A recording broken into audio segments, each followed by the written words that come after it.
Bismillahirrahmanirrahim. Faslun nawaqidul wudu'i arba'ata asya. Nawaqidul wudu'i arba'ata asya. Jadi utawi piro-piro perkara sing rusak, sing batalke wudu iku arba'atu asya'a, ino papat piro-piro perkara. Al awwalu al khariju min ahadis sabilaini min kubulin au tuburin.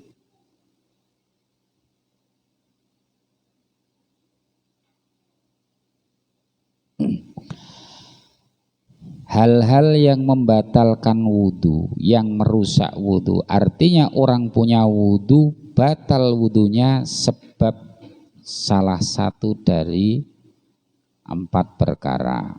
Yang pertama, al-khariju min ahadis sabilaini, segala sesuatu yang keluar dari salah satu 2 jalan, artinya 2 lubang, kubul ataupun dubur. Artinya orang punya wudu, keluar apapun dari 2 lubang itu, ya, maka batal wudunya. Mau keluar mic ya batal wudu, mau keluar apa saja pokoknya yang keluar batal wudunya. Nanti ada pengecualian, ya, kecuali yang keluar adalah sperma. Contoh, tiba-tiba saja orang punya wudu duduk kayak gitu, duduk tertidur, tidurnya duduk kan nggak batal. Duduk yang mumakkinin mak'adahu, duduk bersila kayak gini, yang kakinya tidak terangkat, kan nggak batal wudunya. Lah tiba-tiba keluar sperma, maka keluarnya sperma tidak membatalkan wudu, ya, tapi wajib mandi. Nah nanti beda nanti, nanti itu, ya. Jadi keluarnya segala sesuatu dari 2 jalan bentuk apapun, mau keluar air, mau keluarnya apa itu? Keluarnya apa, BAB, keluar kerikil. Ya mungkin juga kan. Itu apa saja yang keluar. Nah, itu batal wudunya. Itu.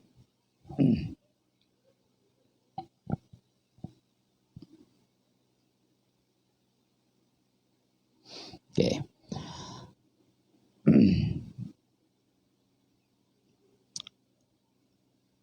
Keluar angin juga, ya, autuburin rihun au ghairuhu illal maniyah. Ya, jadi mau bentuk angin, bentuk cair, bentuk apa saja yang keluar, kecuali sperma yang keluar, maka batal wudunya, ya. Ingat itu. Ya, saya mohon maaf, bagaimana dengan keputihan? Kalau benar-benar dia keluar maka mengeluarkan sesuatu, berarti juga batal. Oke. Terus berikutnya zawalul akli, hilang akalnya. Kapan orang hilang akal?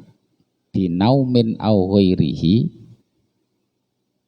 dengan sebab tidur atau selain tidur, illa nauma qaidin mumakkinin maq'adahu minal ardi, kecuali tidurnya orang yang memposisikan pantatnya di yang didudukin, ya, maka tidak batal. Jadi tidur, dia punya wudu, tidur bersilah kayak gini, mau tidurnya dari sekarang sampai pagi, ngorok pun, ngiler pun nggak apa-apa.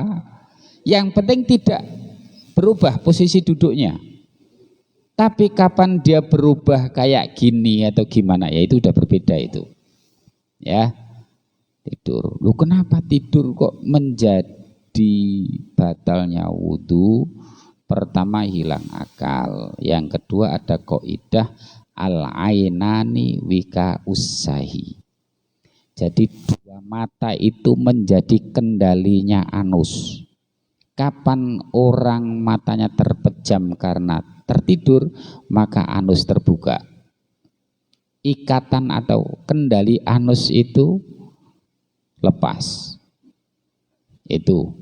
Tapi sebatas belum tidur, ya ngantuk-ngantuklah kalau tidur tidak terwujud, maka anus masih terkendali. Seperti itu. Jadi kapan orang tidur maka batal wudunya, kecuali tidurnya mumakinin mak'adahu. Lah tidur sing ason-ason yang batalke. Ason-ason itu, kalau bahasa kami ason-ason itu kita bertumpu pada kaki dua tidur ini. Artinya bahwa angin bisa keluar dengan sikap duduk kita itu. Tapi kalau tidurnya memang duduk mantap kayak gini, enggak masalah itu. Terus tidur orang hilang akal, ya maka hilang akal itu tidur salah satu orang hilang akal, sehingga orang yang tidur tidak wajib sholat, ya dia wajib sholat kalau sudah bangun, kalau belum bangun belum wajib. Nah ketika orang tidur tidak dengar sama sekali, kelewat waktu sampai habis juga dosa. Tapi ada sampean tahu dia tidur bahwa dia belum sholat asar, tidurnya belum masuk waktu asar, maghrib dia belum bangun, kamu tahu kok tidak dibangunin, yang dosa yang tidak bangunin. Ya, kasih tahu, udah jam sekian, sholat dulu. Meskipun akhir, maghrib jam 6, sampean bangunin 6 kurang 15, udah mau maghrib itu, kurang 15 menit lagi, nggak apa-apa. Tapi dibangunin. Kalau nggak dibangunin, sampean tahu kalau dia belum sholat, maka yang dosa yang tahu, yang tidur nggak dosa, orang nggak punya akal. Ya mukallaf kan orang punya akal, balik berakal. Oke. Terus ats-tsalitsu yang ketiga, iltiqa ulu basarotayir rajulin wa mra'atin kabiraini ajnabiyaini min ghairi hailin. Iltiqa ubasaratai rajulin, bertemunya dua kulit laki-laki dan perempuan. Artinya sentuhan kulit, ya bukan orang. Kalau orang bisa jadi terbatasi oleh kain, tapi kalau kulit laki-laki dan perempuan bersentuhan, sifatnya kabiroini, keduanya sudah besar. Ya, besar itu seberapa lah, ini yang jadi masalah perlu kita. Ya, di sini kabiroini yang keduanya sudah besar. Terus ajnabiyaini, yang bukan mahramnya. Namanya ajnabi itu orang yang bukan mahram, itu ajnabi, orang lain. Min ghairi hailin, dia bersentuhan kulit tanpa penghalang kain kah, tisu kah, gitu ya. Terus yang perlu diperjelas, ukuran besar adalah ukuran yang sulit kita sikapi, karena kalau besar itu dimaknai dalam lafadz, anak yang kadang-kadang sudah ukuran balik perempuan, itu kan masih anak-anak, belum besar gitu ya. Tapi kalau kita tengok di dalam kitab fikih yang lain, bahwa setidaknya itu bisa menimbulkan syahwat. Anak kecil lah 3 tahun umpama, tapi seseorang bisa menimbulkan syahwat, bisa timbul syahwatnya dengan anak itu, maka anak itu sudah membatalkan. Ya, kalau normalnya ya setidaknya balik sebetulnya, atau murohek, menjelang balik. Tapi bukti yang nyata ada orang yang dewasa mencabuli anak yang 3 tahun, 4 tahun, berarti 4 tahun itu sudah nyahwati orang itu. Maka itu juga sudah membatalkan. Ya, jangan diukuri dengan ukuran gede, wah ini badannya gede, jangan. Gede artinya minimal bisa menimbulkan syahwat. Bahkan di dalam kitab fikih lain termasuk, mohon maaf, amrod. Ya, amrod itu laki-laki yang mempesona. Laki-laki, anak laki-laki mempesona bisa menimbulkan syahwat orang laki-laki, itu pun membatalkan wudu. Ya, pada laki-laki, tapi kenapa? Karena menimbulkan syahwat seperti itu. Oke. Terus sekarang ajnabi. Siapa sih ajnabi? Ajnabi adalah orang yang boleh dinikah. Itu namanya ajnabi. Siapa selain yang disebut hurrimat alaikum ummahatukum wa banatukum wa banatul akhi wa banatul ukhti, ya. Jadi di dalam Quran haram bagi kamu semua ibu kamu, muhrim ya atau mahram sama. Hurrimat alaikum ummahatukum, banatukum, anak-anak perempuanmu haram dinikah. Banatul akhi, anak perempuannya saudara laki-laki kamu. Banatul ukhti, anak perempuannya saudara perempuanmu. Sampean punya adik kakak perempuan, dia punya anak perempuan, haram bagi sampean untuk menikahi orang itu. Sampean punya ibu, wa in ala, ini tidak berhenti di ibu, wa in ala, ya, sampai kapanpun, artinya ke atas ibu, nenek, terus apa? Dhuwure meneh. Siapa tahu mungkin nikahi apa itu? Buyut itu kan bisa jadi, buyut, canggah dan seterusnya itu. Terus begitu juga ke bawah, banat wa banatukum, anakmu, ya, anak perempuanmu, wa insafula, sampai ke bawah, anak, cucu, cicit dan seterusnya. Itu semuanya haram. Terus wa ummahatukum minar rodho'ah, ya, saudaramu dari susu atau ibu persusuan, saudara satu susuan itu merupakan muhrim bagi sampean, gitu ya. Ummahatukum minar rodho'ah itu seperti itu. Terus satu lagi dari arah musyawarah. Musyawarah itu mertua. Ya, kalau dari musyawarah ada dua, yang satu mu'allaq, yang satu permanen. Yang mu'allaq itu ukhtuz zaujah, ya, saudara istri. Umpama saya punya istri, istri saya punya kakak atau adik, itu mu'allaq. Selagi saya masih punya ikatan nikah terhadap istri saya dengan sah, maka adik kakak masih juga tidak dibolehkan untuk saya nikahin. Ijtima' bainal ukhtain enggak akan terwujud.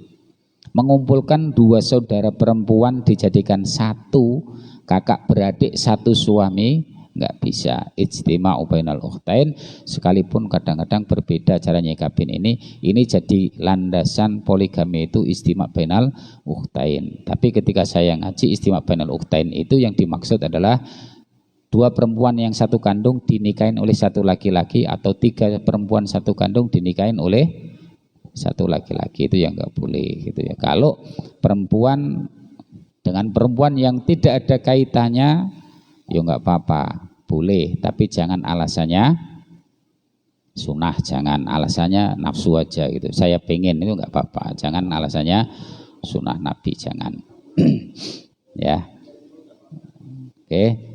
Terus biasa terwujud, kadang-kadang nimbul pertanyaan, bagaimana dengan anaknya atau sepupunya, saya dengan anaknya Pak D gitu, saya dengan anaknya paman, itu sudah ajnabi, sudah orang lain. Saya boleh menikahi anaknya Pak D saya, Umpama bapak saya punya abang, abang bapak itu punya anak perempuan, saya boleh nikah terhadap sepupu saya. Ya. Dan ini yang agak kelewatan di lingkungan kita. Di lingkungan kita itu tahu kalau itu boleh dinikah berarti ajnabi, tapi dalam pergaulan sehari-hari itu kadang-kadang terlalu dekat. Ya, harusnya kan sudah ajnabi, sudah berbeda. Terus jangan terlalu dekat, dibatasin sedikit. Wong sepupu boleh dinikah, tapi kadang-kadang main apa kayak gitu, sudah balik apa dan seterusnya, kadang melampaui batasan-batasan yang ajnabi itu ya. Itu saudara saya. Kadang-kadang orang datang kos itu siapa? Itu sepupu saya. Sehingga nggak apa-apa laki-laki perempuan nggak boleh itu. Sepupu bukan muhrim. Tapi kalau adik kandung, umpama itu beda lagi. Itu keponakan anak kakak saya itu memang benar-benar mahramnya dan seterusnya. Nah, ketika sentuhan kulitnya laki-laki dan perempuan yang bukan mahram itu membatalkan wudu. Istri gimana? Saya sering ditanya, bagaimana istri kita? Sentuhan kulit dengan suami boleh nggak? Batal nggak? Yo batal gitu. Ya, kenapa? Loh, buktinya boleh dinikah, gitu ya. Buktinya boleh dinikah itu batal, gitu ya. Seperti itu. Jadi terus Qur'annya nggak usah disebut. Yang penting itu membatalkan, gitu ya. Seperti itu. Terus yang keempat, terakhir, mana tadi? Ar-rabi'u masuku bulil adami au halaqatit tuburihi bibatnir rohati au butunil asobi. Yang keempat, menyentuh kubulnya Adam, kubulnya manusia, au halaqatit tuburihi, atau apa itu? Lingkaran dubur, lingkaran anus. Ya, lingkaran anusnya manusia, punya sendiri atau punya orang lain, ya, kelamin sendiri atau kelamin orang lain, nyentuhnya dengan rohah, dengan telapak tangan, ya, maka batal. Nah, yang agak berbeda, mohon maaf, menjabarkan dengan kubul dan dubur, gitu ya. Kubul itu di dalam kitab niki itu termasuk anah. Anah itu rambut kemaluan. Itu nanggu. Kalau tidak salah di kitab ini ya. Itu nyentuh rambut kemaluan itu membatalkan. Tapi itu enggak logis menurut saya gitu ya. Tapi itu hati-hati nggak apa-apa. Orang hati-hati monggo-monggo aja gitu ya, ta'ahud. Tapi menurut saya itu. Tapi secara umum yang asoh nyentuhnya itu kemaluan, yakni hasafah bagi laki-laki. Hasafah itu ya capil meduronya itu, ya. Helmnya itu yang kita sentuh dengan telapak tangan, maka batal. Kalau batangnya berarti tidak batal, ya. Seperti itu secara umum yang ada di fikih seperti itu, tapi dengan fikihnya tasawuf akan berbeda, ya. Minimal secara umum saja tidak batal dengan nyentuh zakarnya, tapi kalau menyentuh khasafahnya batal. Bagaimana dengan perempuan? Perempuan masuk kategori yang membatalkan adalah khumroh, batasan kulit yang kemerah-merahan, itu namanya khumroh, itu yang membatalkan, seperti itu. Di luar dari itu tidak. Nah, ini kalau nyentuh itu, ya, seperti itu. Nah, tapi kalau kita mau hati-hati ya monggo hati-hati. Yang penting tidak nyentuh ke situ. Itu aja, nggak usah masuk ke situ. Untuk halaqatut dubur ya tentu lingkaran dubur itu yang membatalkan itu. Tapi kita akan hati-hati, jauh dari itu ya nggak apa-apa, nggak masalah. Ngambil wudhu aja gitu. Itu sunnah gitu, seperti itu. Oke, saya ulang bahwa yang membatalkan wudhu pertama keluarnya sesuatu apapun bentuknya dari kubul ataupun dubur selain mani, selain sperma, wudhunya batal. Kalau sperma tidak batal wudhu, tapi wajib mandi. Oke. Yang kedua, hilang akal. Apapun sebabnya, sebab dia tidur yang tidak memposisikan pantat dengan tepat, ataupun sebab dia epilepsi, ayan, atau sebab dia mabuk, atau sebab dia apa saja, ya, tapi hilang akal, maka batal wudunya. Terus bertemunya dua kulit laki-laki dan perempuan, sengaja atau tidak? Ya, sengaja atau tidak, yang laki-laki perempuan itu bukan mahramnya, maka wudunya batal. Yang terakhir, nyentuh kemaluan, yakni kubul ataupun tuburnya manusia, punya sendiri atau punya orang lain, tetap batal. Maksudnya apa punya orang lain? Bisa jadi, ya, kita punya orang tua, kita punya itu yang sakit, kadang-kadang kita harus nyebokin, dia tidak bisa cebok sendiri, kan nyentuh itu kan. Itu membatalkan ketika nyentuh yang memang bagian membatalkan, itu ya, seperti itu. Tapi nyentuhnya pakai telapak tangan. Kalau pakai punggungnya tangan nggak masalah, itu ya. Sekarang enggak, sekarang pakai sarung tangan, ya. Jadi seperti itu. Yang berikutnya, faslun manintang godo wudu'uhu harum alaihi arba'atu asya. Wallahu alam. Al-Fatihah. A'udzubillahi minasyaitonir rajim. Bismillahirrahmanirrahim. Alhamdulillahirabbil alamin arrahmanir rahim maliki yaumiddin. Iyyaka na'budu wa iyyaka nasta'in. Ihdinas siratal mustaqim. Siratal ladzina an'amta 'alaihim ghairil maghdubi 'alaihim waladdallin. Amin. Maulaya shalli wa sallim daiman abada ala habibika khairil khalqi kullihim huwal habibul ladzi turja syafa'atuhu likulli haulin minal ahwali muqtahami ya rabbi bil balik maqasidana waghfir lana ma madha ya wasi'al karami. Bismillahirrahmanirrahim. Alhamdulillahirabbil alamin hamdan na'iman hamdan syakirin hamdan yuwafi ni'amahu wa yukafi mazidah. Ya rabbana lakal hamdu kama yanbaghi li jalali wajhikal karim wa 'azimi sultanik. Allahumma shalli wa sallim ala sayyidina Muhammad wa ala ali sayyidina Muhammad. Allahumma ya Allah ya ilahana ya Allah, Allahumma 'allimna ma 'allamtana wa 'allimna ma yanfa'una wa zidna ilma. Rabbana anfa'na bima 'allamtana wa 'allimna wa zidna ilma. Allahumma ya Allah, inna natawajjahu 'alaika bi fadlika bi inayati wa jahi nabiyyika Muhammadin sallallahu alaihi wasallam. Ij'alna waj'al dzurriyyatana wa ahlana wa talamina wa jama'atana hadha ya Allah min ahli al-'ilmi wat taqwa wa ridha wa qanahulna waj'alna wa iyyahum min ummati Muhammadin sallallahu alaihi wasallam hatta nanala syafa'ata wa akhran ya Allah ya muhawwil al-hal hawil a'malana ila hasanil. Rabbana ij'al hadzal buq'ah Rabbana ij'al hadzal buq'ah ya Allah nafi'an manfaatan mubarakan li khairil muslimina wal muslim fi hadhihi nahya nakhus li sahibi ya ilahana ya Allah. Ij'alhu ya ilah ij'alha ya Allah jariyatan lis sahibi jariyatan liman anfaqa ilaiha ya ilahana ya Allah waj'alha ya ilahan ya Allah dunya wa akhirah ya Allah. Rabbana atina fid dunya hasanah wa fil akhirati hasanah wa qina adzabannar walhamdulillahi rabbil alamin. Assalamualaikum warahmatullahi wabarakatuh.